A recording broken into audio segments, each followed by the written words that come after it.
Hello respected viewers, welcome to my channel. আজিৰ এই ভিডিওটোত আমি জানিবলৈ চেষ্টা কৰিম জিটি আৰু পিজিটিৰ কাট অফ কিমান যোৱাৰ সম্ভাৱনা আছে, ৰিজাল্ট ডেট কেতিয়া ঘোষণা হ'ব। নেক্সট আৰু এটা ইম্পৰ্টেন্ট কথা লৈ আমি আগবাঢ়িম, হেতু হল ভেৰিফিকেশনৰ কাৰণে কি কি ডকুমেন্টছ লাগে। গতিকে দেৰি নকৰাকৈ ভিডিওটো আৰম্ভ কৰিছে, আপোনালোকে হেকলৈ চাব বুলি আশা কৰিম। প্ৰথমতে আমি আগবাঢ়িছো জিটিৰ কাট অফ লৈ। জিটিত যদি আমি চাও টোটেল পোষ্ট আছিল 8230, ইয়াতে এপ্লাই কৰিছিল 39224। ইয়াৰে আকৌ কি আছে মেথছৰ কাৰণে 1737টা এক্সট্ৰা পোষ্ট আছে।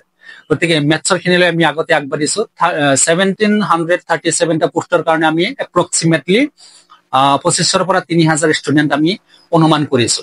এইখিনি ষ্টুডেন্ট হয়তো আছে, গতিকে ইয়াতে কাট অফ কিমান যাব আমি এটা অনুমান কৰিম। জেনাৰেল কেটেগৰীত যে 80% ষ্টুডেন্ট গট বেলো 80, অৰ্থাৎ 20% ষ্টুডেন্টে 80ৰ ওপৰত পাইছে। গতিকে কাট অফ 59 বা 60 লৈ টাচ কৰাৰ পুৰা সম্ভাৱনা আছে। তলৰ পৰা ওপৰত যাব, যিমান যাই যাব, তলত আহি 59 বা 60 টাচ কৰিম।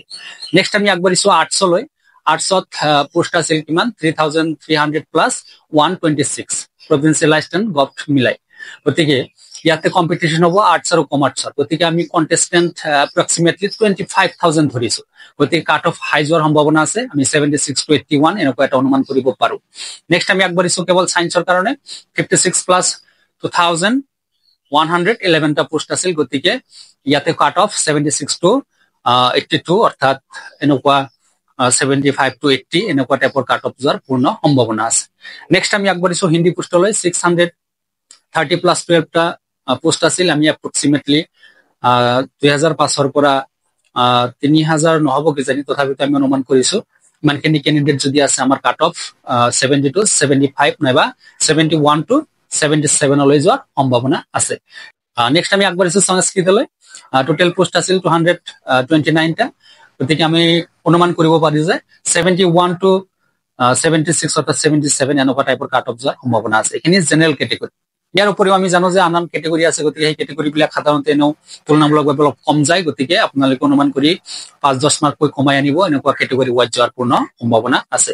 নেক্সট আমি আগবাঢ়িছো যে ডকুমেন্টছ কি কি লাগিব। যিহেতু ভেৰিফিকেশ্যনৰ কাৰণে আপোনালোকৰ ডকুমেন্টছ ৰেডি ৰাখিব লাগিব।